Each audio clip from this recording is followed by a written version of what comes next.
Buenas, Che. Tudo bem? Seja muito bem-vindo ao Teologia. E essa é mais uma edição do podcast do Che.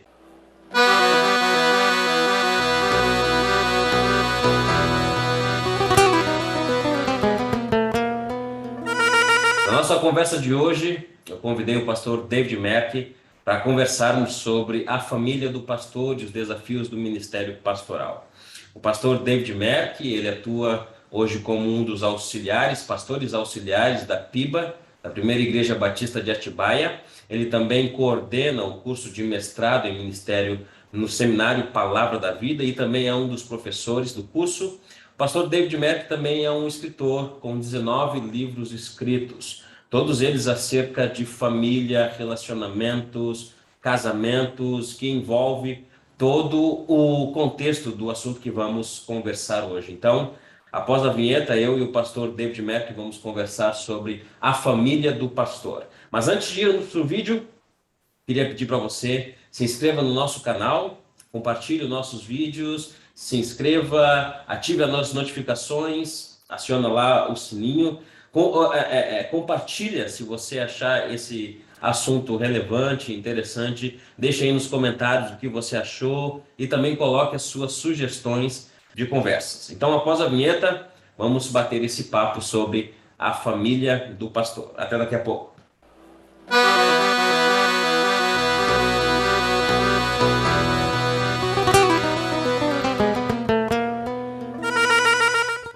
Pastor David Mack, é um prazer tê-lo aqui no nosso canal, é um privilégio poder conversar com o senhor sobre esse assunto, sobre a família do pastor, e eu quero lhe dar as boas-vindas no nosso canal, e o meu desejo é que esse tempo de conversa sirva para abençoar tanto a mim como ao senhor, mas também aqueles que vão nos acompanhar. Eu quero lhe dar as boas-vindas, seja muito bem-vindo ao nosso tempo de conversa. Muito obrigado, Leandro. É um privilégio para mim estar aqui com toda a audiência, contigo também. É um assunto muito apropriado, muito importante para todos nós. Sim. Pastor Davi, para começar nosso tempo de conversa, eu gostaria que o senhor falasse um pouco do seu ministério, como o senhor tem atuado hoje no ministério, sobre os materiais que o senhor tem produzido. Depois disso, a gente pode bater um papo sobre o que nos propusemos a fazer. Joia. Obviamente, eu sou estrangeiro, né, mas já radicado no Brasil há 35 anos, quase 35, já compramos nosso lote no cemitério local. Então, o plano é se tornar terra brasileira em algum momento da posteridade.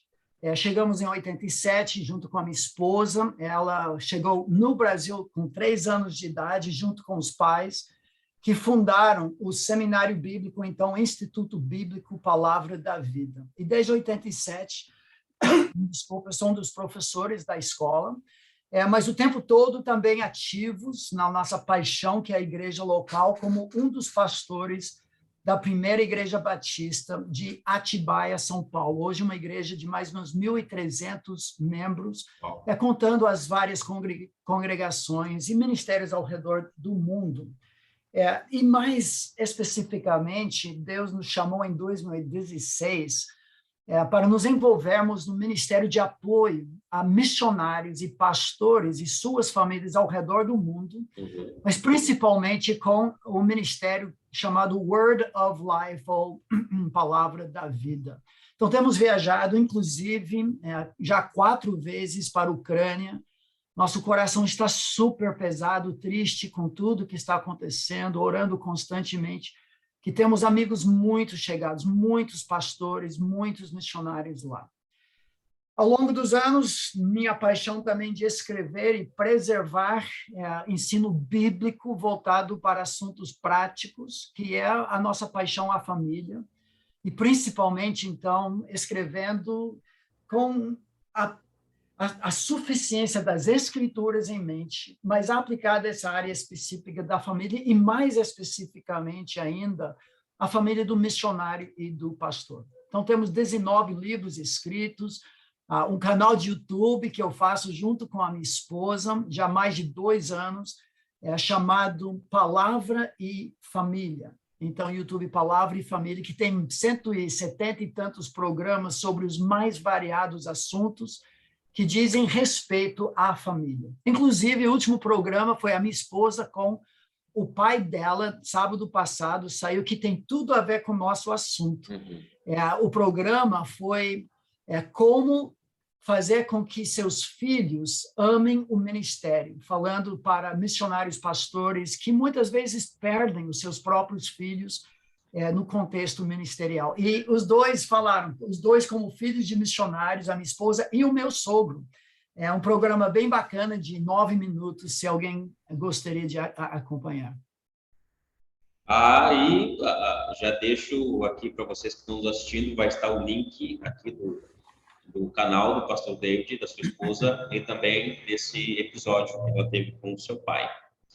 Pastor, o senhor tocou no assunto agora da Ucrânia, né? E a gente, hoje de manhã, eu levantei já vendo algumas notícias sobre a Rússia invadindo lá.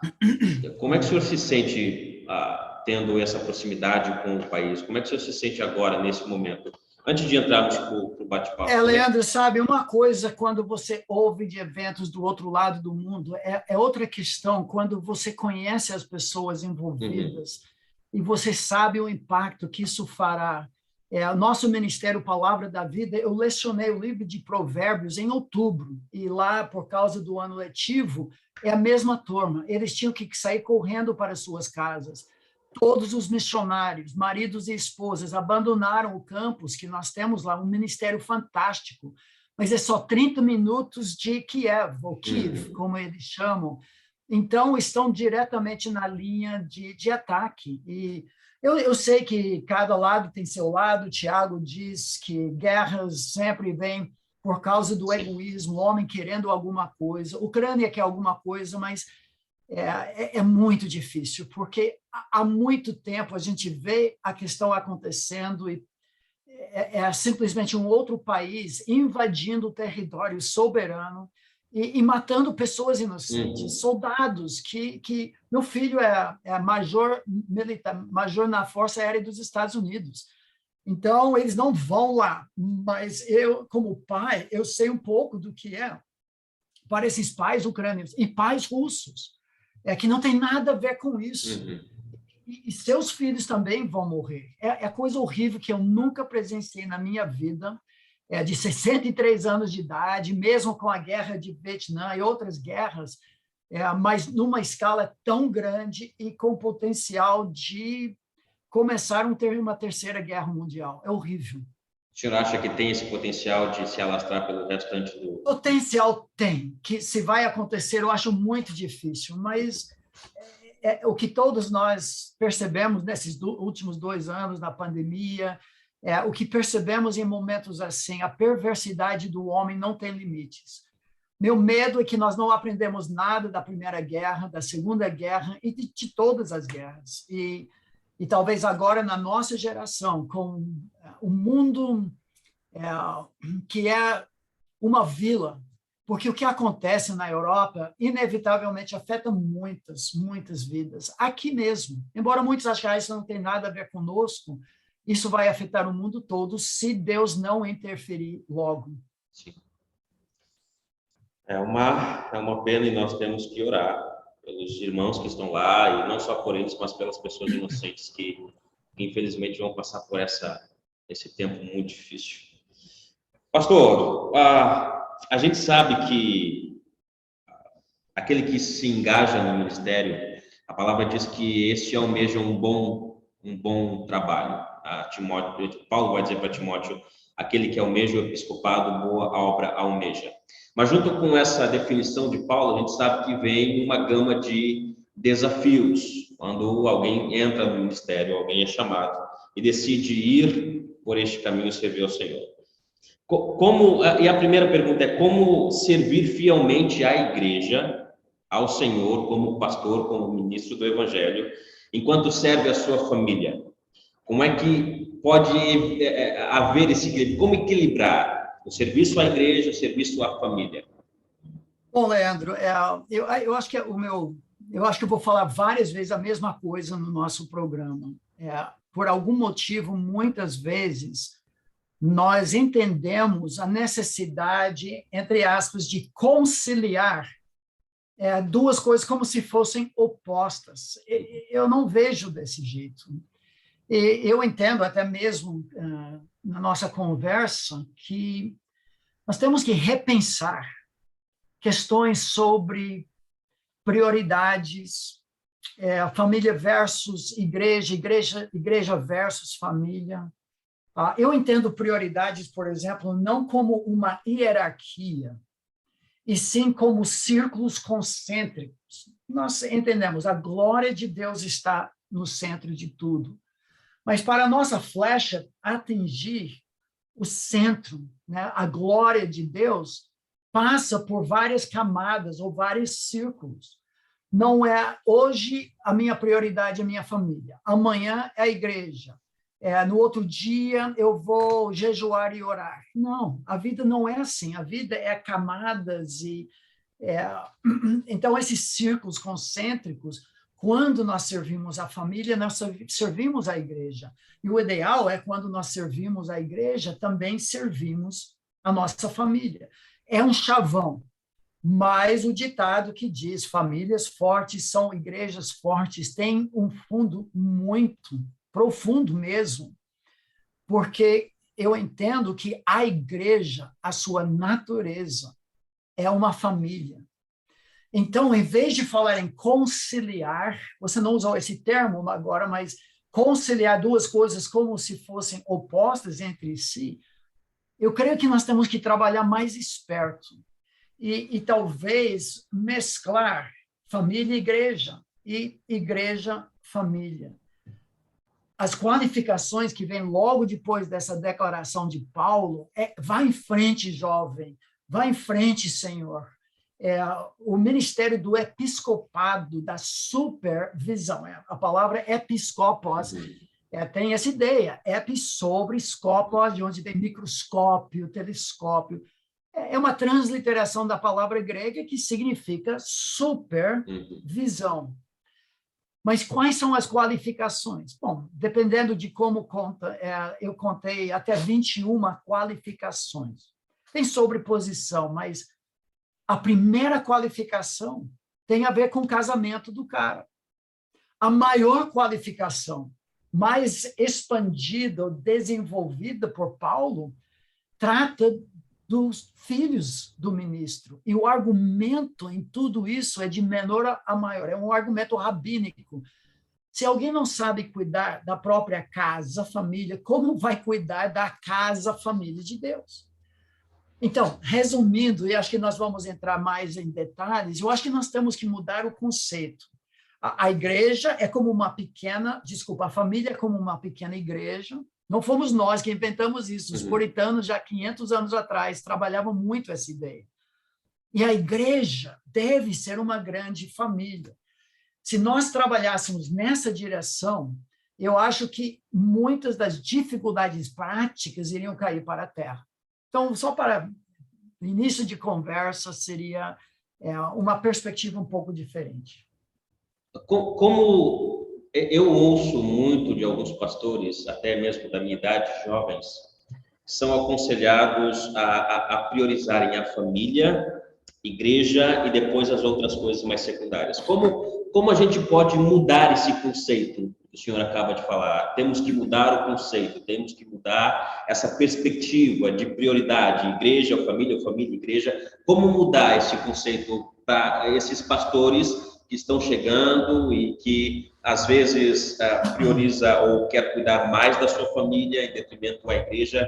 Como mesclar essas uma duas tensão, bem apontada, uma tensão que todos nós sentimos, experimentamos. Tem vezes que nós vamos errar do lado do ministério e a família vai sofrer, e tem horas ou tem pessoas que vão errar para o lado da família e abandonar o ministério. Tem muitos hoje usando sua família de escudo para não se envolver mais. E me desculpem, em alguns casos, infelizmente, que eu conheço, são homens preguiçosos, moles e indisciplinados, que usam a família como desculpa quando qualquer outro homem de negócio, advogado, médico, ele faz esses malabarismos. Então, é hora de ser homem. Ao mesmo tempo, eu não se você não cuidar da sua família, você não é qualificado para o ministério. Então, tem que fazer o que precisa fazer. Se não consegue equilibrar as duas coisas, então cai fora do ministério. Não exporte para outros o que você não consegue ainda importar ou presenciar, fazer você mesmo. Leandro, outra coisa, eu acho que nós temos que aprender a trabalhar mais esperto, de forma mais esperta.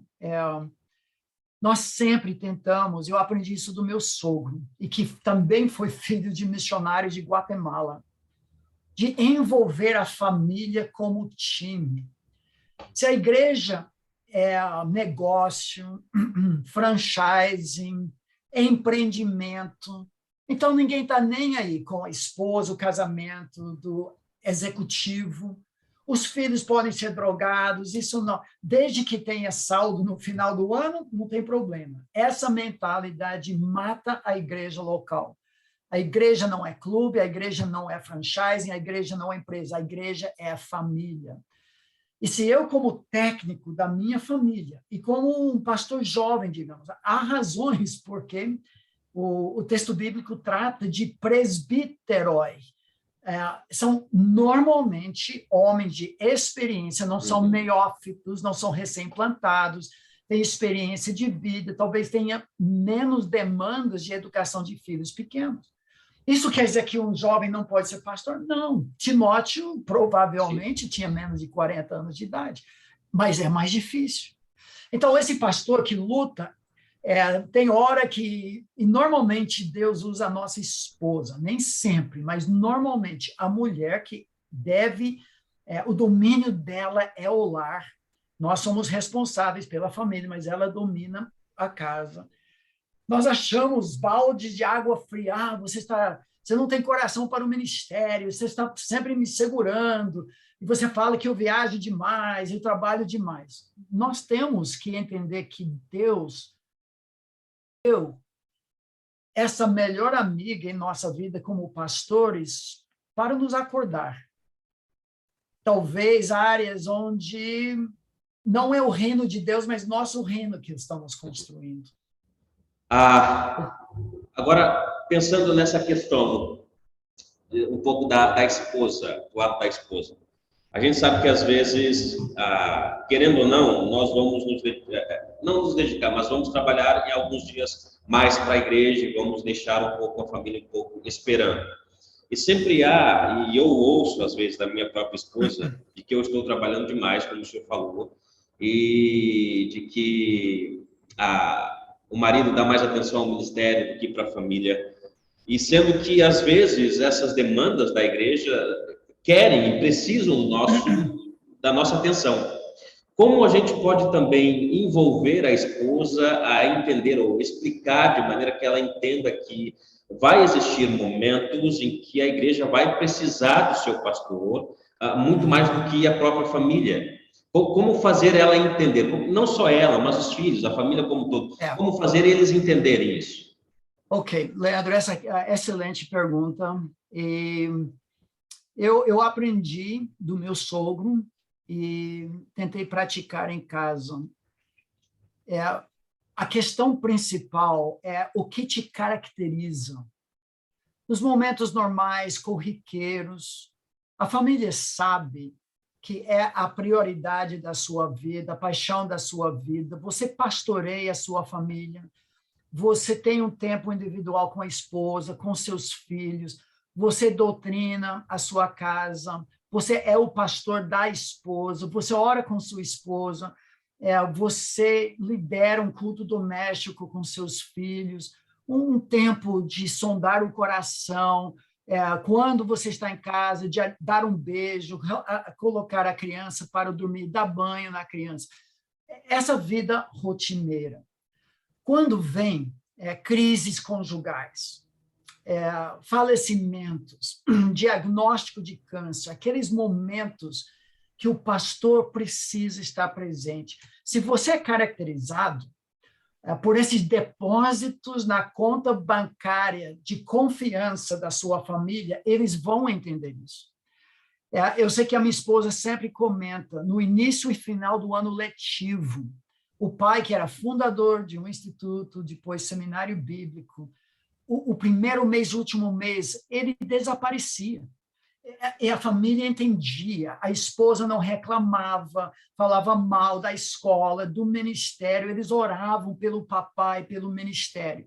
O resto do ano, ele foi caracterizado por essas outras disciplinas, desculpa a palavra, e às vezes eu sou taxado como gringo mesmo, falando nisso, mas para realizar algumas coisas que Jesus e o Novo Testamento pedem de nós, tem que haver uma certa disciplina de vida. Nós fazemos o que é importante.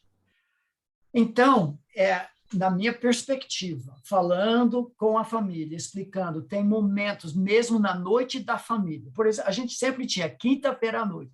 Tentamos reservar 2 noites por semana para a família. Muitas vezes era, desculpa, uma só. Isso porque eu sou como pastor bivocacional.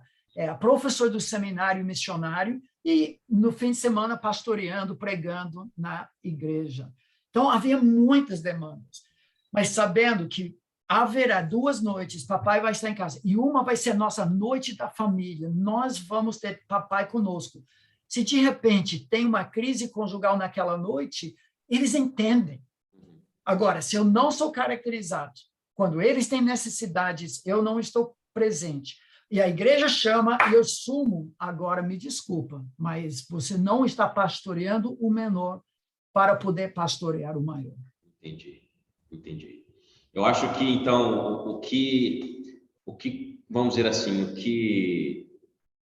o que mostra que o pastor ele está fazendo o seu serviço corretamente, tanto como pastor da sua casa, como pastor da igreja do Senhor, ele precisa estar presente nas horas que precisa estar presente fazendo as suas atividades nos seus respectivos locais. Como o senhor disse, quando está em casa, está ajudando a esposa a lavar os pratos, está cuidando dos filhos, limpando as coisas ou lendo com os filhos, com a esposa.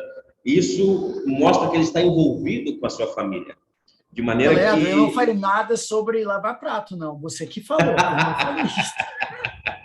É uma das coisas que eu faço para ajudar em casa quando eu também, com a esposa. Eu também. Mas é isso. Mas, Leandro, acho que é outra questão. Alguns pastores têm síndrome do cavalo branco. Então, eles querem ser salvador da pátria, de todo mundo. E tem um casal que há 15 anos está com nervos à flor da pele, não procura ajuda, outros encorajaram. E agora, a noite da família do pastor, agora eles insistem que o pastor esteja presente. Me desculpa, mas isso pode aguardar até amanhã. Isso pode aguardar até sábado. Tem hora que o pastor vai ter que proteger sua família, não usar a família como escudo. Mas essas situações que você está acompanhando um longo tempo, não há absoluta necessidade. Eu sei que você está no Sul, às vezes é muito difícil, o pastor está sozinho, não tem uma liderança grande para apoiar, mas o ideal, tanto na área de pregação expositiva, você já fez o curso Prega a Palavra, que zela por isso, de treinar outros na igreja para assumir o púlpito. Em segundo lugar, aconselhamento bíblico, de treinar outros, de ficarem de plantão, presbíteros, diáconos, dependendo da denominação, o que você quer chamar, para ficar de plantão. Qual que é a necessidade na quinta-feira à noite? Isso é direcionado para pastor fulano, ou presbítero fulano, ou diácono fulano, para dar uma margem para o pastor, treinar outros líderes e outros conselheiros. Isso ajudaria muito. Agora, o senhor falou a questão de dizer para a família, de ser caracterizado por ela como um pai, como um pastor da família, e assim ser caracterizado quando tiver as demandas dentro da igreja. O senhor tocou num ponto importante, que eu acho importante. Às vezes, a igreja ela não tem consciência de que o pastor ele também é pai, de que ele também é esposo. E requer demais do pastor muitas vezes. Nós já falamos um pouco de como envolver a família no ministério, de maneira que eles não vejam com maus olhos a sua atuação demasiadas vezes na igreja. Agora, como ensinar a igreja que o pastor precisa ter um tempo para a família, que ele precisa cuidar da sua família também? Bom, você já basicamente respondeu à pergunta. A questão é ensinar. Um líder lidera. Então, de púlpito, através da própria agenda da igreja, uma recomendação muito forte que eu faria. Nossas igrejas tendem a encher o calendário, a agenda, tem atividade todas as noites, e o pastor tem que estar presente. Tem grupo dos homens na segunda-feira à noite, tem grupo pequeno na terça-feira, tem culto de oração na quarta, tem culto de doutrina na quinta-feira, tem visitação na sexta, tem muitos programas. Uma das coisas mais simples é cavar 1 ou 2 noites em que é proibido ter qualquer atividade, porque esta é a noite das nossas famílias. Ele começa a desenvolver isso, todo mundo na igreja sabe, essa noite da família, do pastor também. A não ser que terremoto ou invasão russa, nós não vamos parar, interferir com a vida do pastor. É ensino. Agora, Leandro, é diferente. Um pastor jovem, com crianças pequenas, e um pastor da minha idade, que tem netos e não tem tantas demandas diárias. A nossa igreja aqui em Atibaia, o pastor fundador, titular, 40 anos de ministério, e com 70 e poucos anos, ele e a esposa, todas as noites, visitando, junto com grupos, tudo isso. Seria impossível uma pessoa substituir o pastor fundador, fez uma igreja, pela graça de Deus, crescer. Eles nomearam 3, entre eles um deles, meu filho, e tem 7 pastores na igreja.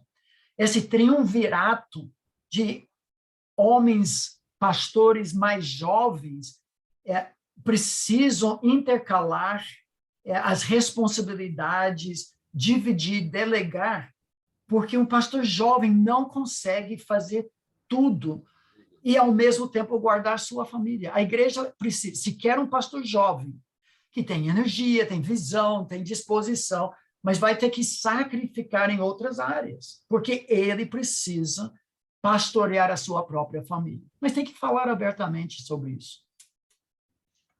O que o senhor diria daqueles pastores que estão no ministério há algum tempo e sempre estão com conflitos em casa, por causa de agendas quebradas? Por exemplo, o que eu quero dizer com isso? Por exemplo, a família tem o dia da família, ok? Está estabelecido ali. E, vez por outra, a sua agenda de folga ela é quebrada. E isso, às vezes, irrita a família, a esposa, na maioria das vezes, e isso vai gerando alguns conflitos. Eu já vi pastores pedindo conselhos a outros pastores, dizendo que a esposa, às vezes, não compreende. Nós já falamos um pouco sobre isso, mas como tratar esses conflitos que vão crescendo ao longo do tempo e acabam, às vezes, enfraquecendo o pastor no sentido de menos energia, menos vontade de estar servindo por causa da esposa? Eu pergunto isso por quê? Porque eu conheço alguns casais que, às vezes, entraram no ministério já casados, ou seja, estão casados e, de uma hora para outra, o homem, ele quer o episcopado, entra para a igreja, entra para o pastorado, e a esposa, às vezes, não está de acordo, também isso vai gerando um pouco de conflito dentro dela e, às vezes, sai para fora. É possível ou é recomendado que a família busque aconselhamento bíblico? É recomendado que o pastor saia do ministério para resolver essas questões antes de retornar? O que o senhor diria sobre isso? Joia. Algumas coisas que eu já falei visam evitar esse tipo de problema. Encarar a família como time. Nós somos todos membros do mesmo time. Eu sou técnico, a minha esposa é assistente do técnico, os filhos, e nós todos somos jogadores. eu envolvo a minha família na medida do possível, nas viagens, nas ministrações e tudo isso. Primeiro nível. Segundo nível seria sentar junto com a esposa e, às vezes, um concílio familiar, falar com a família toda e tentar, entre si, resolver esses conflitos, onde a esposa está percebendo falhas, fraquezas, e como homens, difícil para nós ouvir qualquer tipo de crítica, mas nos desarmar, nos humilhar para ouvir e tentar atender as queixas, as dificuldades que a esposa está enfrentando. E encarar isso, talvez, como alerta da parte de Deus, de pontos cegos na minha própria vida, não como ameaça. Terceira camada, terceiro nível de resolver isso. Primeiro, envolver, conversar com a família como time. Segundo, com a esposa. Terceiro, se ainda não estão conseguindo resolver alguns desses conflitos, sim, procurar um mentor, um casal pastoral mais experiente, que ambos admiram, para tentar achar um acordo. Isso não é uma vergonha. Todo casamento passa, seja de médico, advogado, técnico, engenheiro, seja o que for. O inimigo mira o nosso casamento. Isso não é diferente, talvez acirrado no ministério, porque estamos na mira de Satanás. Eu sei que, dependendo de onde você está, às vezes é difícil encontrar um mentor de pastores. O quarto nível, se não conseguir um acordo, se há divisão na casa, sim. Eu creio que é hora de se ausentar do ministério para não perder a família. Nós olhamos as qualificações familiares, muitas vezes em 1 Timóteo 3 e Tito 1, como ameaças ou como desqualificações. Eu tenho uma outra perspectiva. Eu creio que Deus ama a família do pastor tanto que ele não quer sacrificar a família do pastor no altar do ministério. Os primeiros a serem ganhos são da casa dele. Então, não é um ou outro. Tem um mito que, infelizmente, algumas gerações têm propagado, que diz, cara, você cuida do ministério e Deus há de cuidar da sua família. E quantos estão quebrantados hoje porque fizeram a parte deles e Deus não fez a parte dele? Mas nunca foi. Tem uma palavra na lista de 1 Timóteo que passamos por cima, achamos até estranho na lista de qualificações, de ser hospitaleiro. O filoxenos, o amigo de estranhos ou estrangeiros. Por que consta numa lista? O que tem a ver? Bom, hospitalidade, trazer alguém para dentro da sua casa, ser desprendido com seus bens, isso exige a família toda. Você vai tirar seu filho adolescente do seu quarto, a sua esposa vai preparar refeições, a igreja toda vai se encontrar na sua casa. Primeiro século era assim. Se a família não for um time, então não entre no ministério. O mito que diz, não, meu marido é chamado, mas eu não tenho nada a ver com o ministério dele. Me desculpa. Tem sim. Ele não é executivo de um clube ou de uma multinacional. Então, nessa hora, se chegar a esse ponto, passando pelas outras fases, talvez seria melhor sair do ministério para preservar a sua família e preservar a igreja também. Eu conheço alguns pastores que, infelizmente, têm essa questão, onde a esposa não gosta muito de receber, de mostrar hospitalidade. Né? Não estou aqui para falar deles, mas o senhor tocou num ponto que é importante. Né? Não foi só o homem que foi chamado para o ministério pastoral. A esposa, ela também está junto, no time, e ela deve jogar como um companheiro do seu marido, para que o ministério dele, vamos dizer assim, ande bem. E pensando nisso, qual é a importância da esposa e dos filhos para que o pastor, entre aspas, tenha sucesso no seu ministério? Muito bom. Só, talvez pegando carona no seu comentário, e esclarecendo, o que eu não estou dizendo é que a esposa do pastor é pastora. Uhum. Eu não estou dizendo que ela tem que reger coral, tocar piano, teclado, ser presidente de uma sociedade feminina missionária da igreja. Não é isso que eu estou falando, e a sua pergunta esclarece isso. Mas ela é companheira. Ela reconhece que há fases da vida. Tito 2 deixa muito claro, as mulheres mais velhas, experientes, devem ensinar as mais jovens a amarem seus maridos, porque não é nada fácil, amarem os seus filhos, serem boas donas de casa, e a fase, por exemplo, de uma esposa com 2 crianças pequenas em casa, essa não é a época dela, está mundo afora, sendo grande, mulher de Deus, ela palestrando em conferências, cuidando de todo o ministério infantil. Algumas podem fazer isso, mas por muitos anos, a minha esposa, nós tivemos 6 filhos, e uma adotiva no meio de tudo isso, que adotamos com 10 anos de idade. E ela fazia homeschool também. E também era orientadora do seminário. Mas, por muitos anos, ela não aceitava convite nenhum de falar fora, de assumir o berçário da igreja que pediram, porque a prioridade dela era dentro de casa. Isso era a minha esposa, a minha companheira. Ela apoiava, encorajava, mas não podia. Hoje, ela é conferencista internacional, mas é porque ela passou pelas falhas. Ela nem gostava de falar em público. Cada caso, um caso, cada hora tem a sua hora. A importância, porém, dela estar ao lado, apoiando, mesmo falando para as crianças, papai precisa estar numa reunião hoje à noite, é muito difícil, vamos orar por papai. Em vez de, papai nos abandonou de novo, então vai para a cama, porque eu não sei mais o que fazer com vocês. Se ela não estiver ao lado dele, o ministério dele já é um fracasso. E os filhos também são membros do time.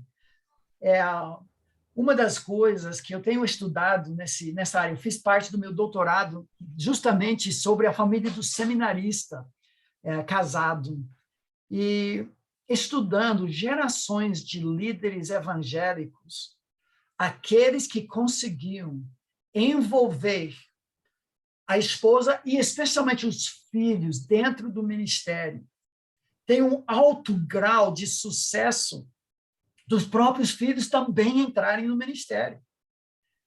Porque é ministério da família, não é só do papai. Isso exige da esposa e também do marido muita criatividade, mas eu acho que esse deve ser nosso alvo. Trabalhar e servir juntos. Isso preserva muito. Eu tenho 2 filhos pastores e um genro que é pastor. Então, eu presencio tudo isso. E alguns deles dão palestras sobre a importância da família como time para os filhos amarem o ministério.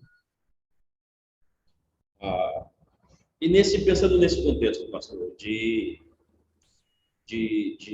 o pastor ele atuar na igreja, na família, em outros contextos, qual a definição que o senhor daria para um ministério fiel? Aquele pastor ele é fiel no seu ministério, pegando todas essas áreas em que ele atua.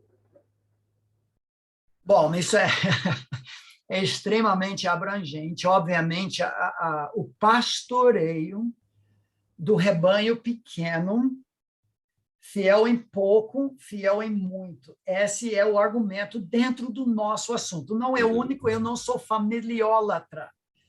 Mas Paulo deixa muito claro, se alguém não sabe cuidar, governar o rebanho pequeno, então ele não deve exportar isso para um rebanho maior. Então, fidelidade começa em coisas pequenas.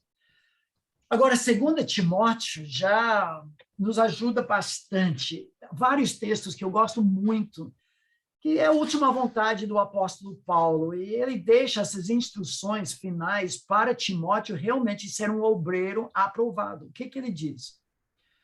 São várias coisas, mas de destaque, 2 Timóteo 2,15, fala de manejar bem a palavra da verdade. A palavra ortotomeo, que ele usa lá, é a ideia de abrir direito, cortar direito. Então, nós seremos, como ministros, duplamente avaliados, como diz Tiago 3:1, diante do bema de Cristo. Não é perda de salvação, não é castigo.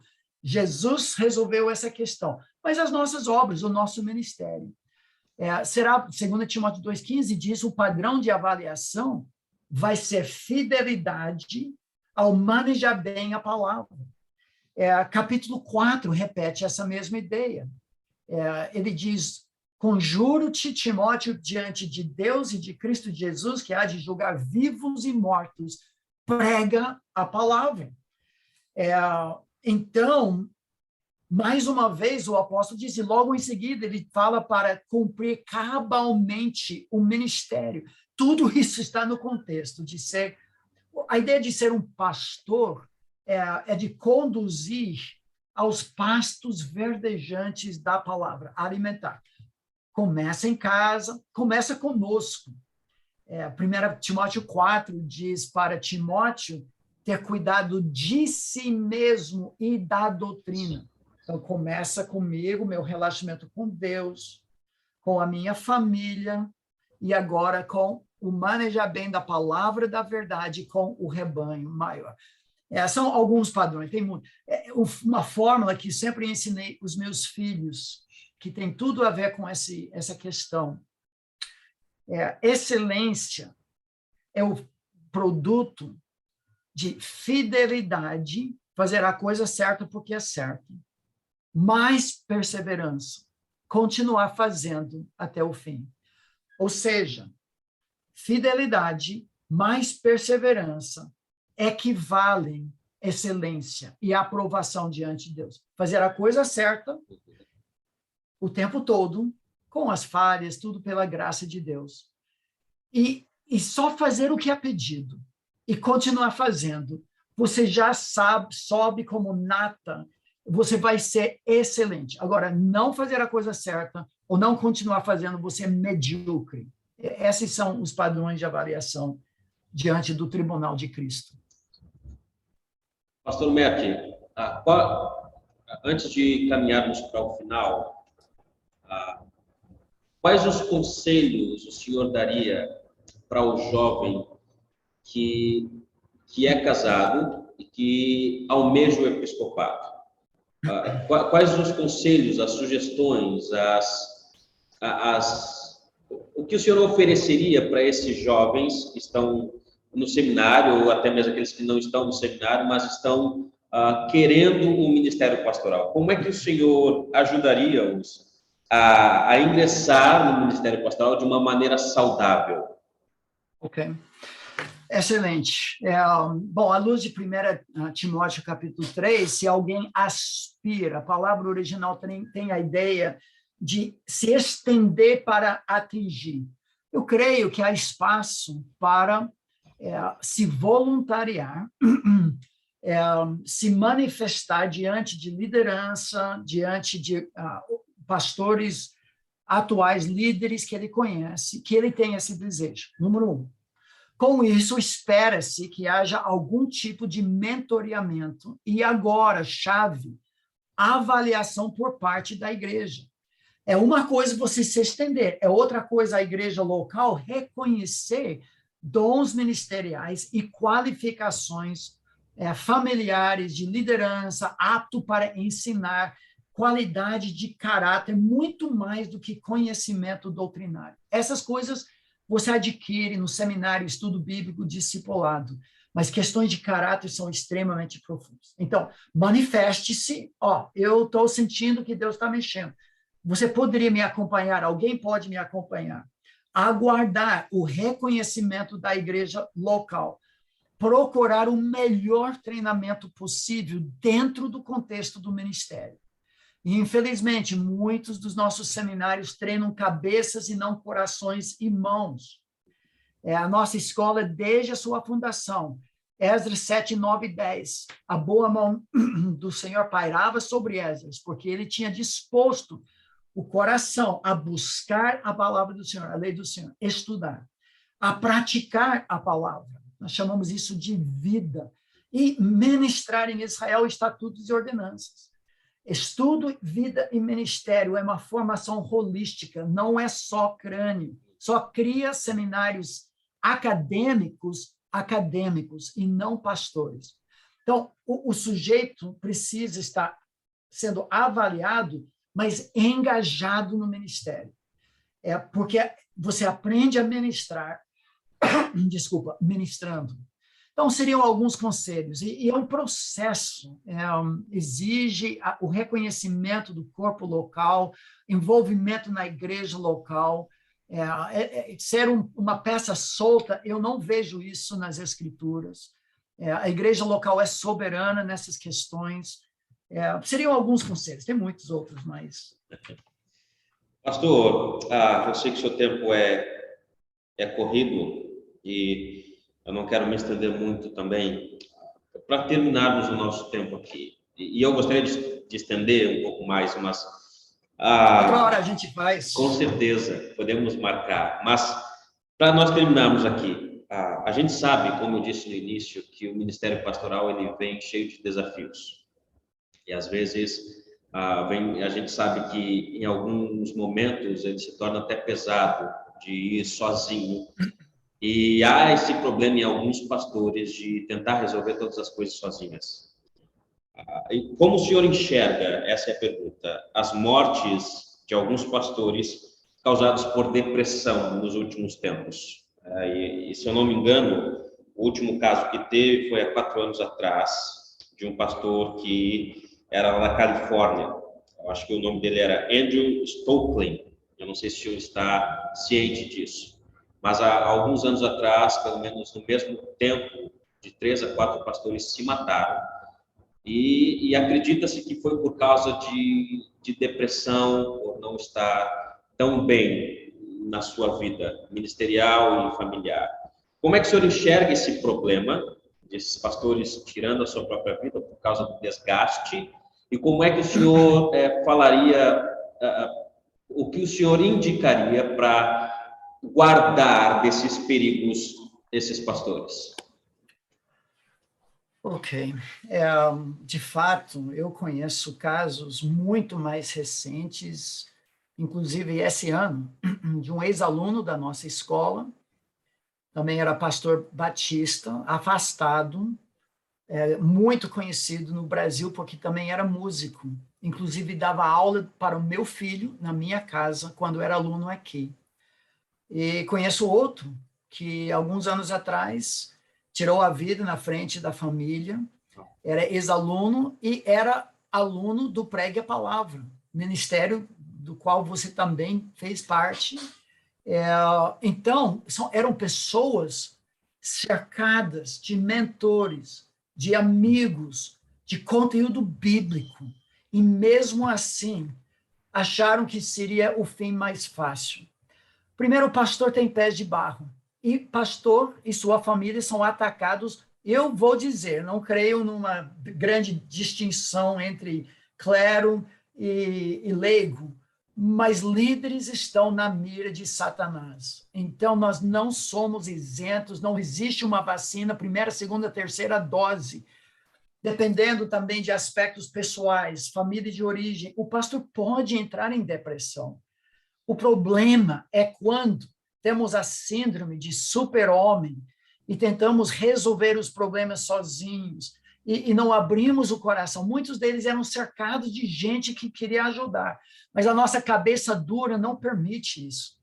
Exige uma certa humildade para isso. Agora, nós entendemos, suicídio é o maior ato, via de regra, de covardia que existe. O problema não é que a pessoa não se ame o suficiente. Muitos dizem isso. Baixa autoestima, baixa autoimagem, tudo isso.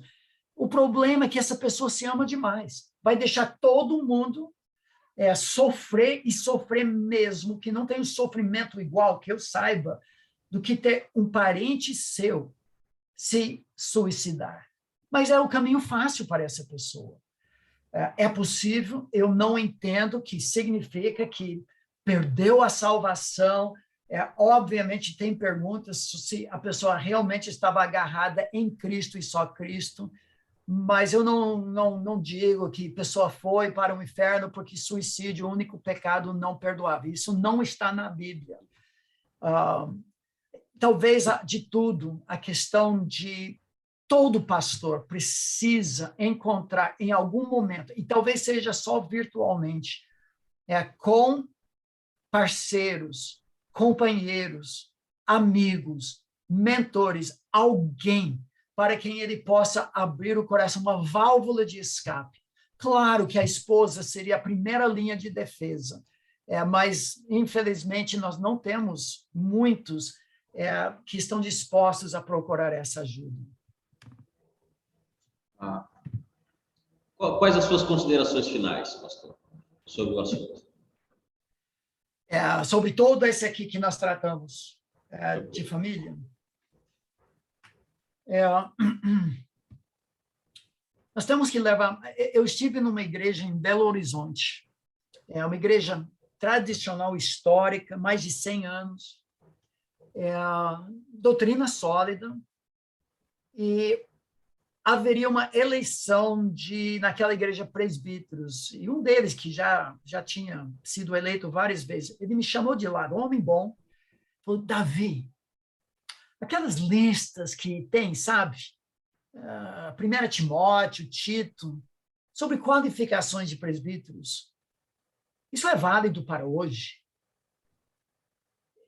Eu fiquei assustado, porque hoje a ideia de ser homem de uma só mulher, o texto grego é enfático, de uma mulher, o homem. E para as viúvas também a mesma qualificação, e dos diáconos, das mulheres, de um homem, a mulher. É a primeira qualificação. Hoje, nós descartamos isso, isso foi para outra época, o adultério, a pornografia, segundo, terceiro, quarto casamento. Não, porque a igreja é negócio, a igreja é franchise. Não é assim. Essas qualificações, algumas das quais, 4 da lista, entre as primeiras, tem tudo a ver com a minha família. Não é concorrente com a igreja. A igreja é a família de Deus. A família é como pequena igreja. Mas eu tenho que levar isso muito a sério. Governar bem a casa, outra qualificação. Agora, de forma mais abrangente, se a casa não tem decência e ordem, não é que o seu depósito tem tudo colocado no lugar, mas as finanças em ordem, não tem caos que reina, a disciplina dos filhos, porque você vai exportar isso para a igreja. Se não discipula e disciplina seus filhos, você não vai fazer isso na igreja. Que governa bem seus filhos, a mesma ideia. Não são perfeitos, todos nós vamos ter problemas.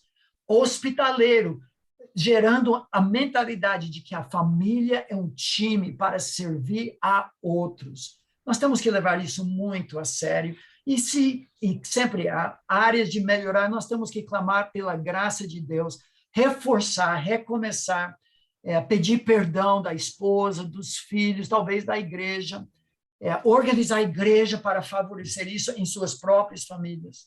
Seria a minha última palavra. Pastor Davi, eu quero expressar minha gratidão pelo seu tempo, por nos abençoar aqui essa tarde. E o meu desejo é que Deus continue lhe preservando fiel, continue lhe usando para abençoar cada vez mais a minha família, a família de outros irmãos que lhe acompanham. Então, muito obrigado pela sua disposição de conversar conosco. E o meu desejo é que, se Deus assim permitir, nós tenhamos um outro tempo, falar em outro assunto. E com certeza, esse assunto me abençoou de tal forma aqui. E o meu desejo é que esse conteúdo chegue ao máximo de pessoas possível e também abençoe essas pessoas. Então, meu muito obrigado. Deus abraço para todos.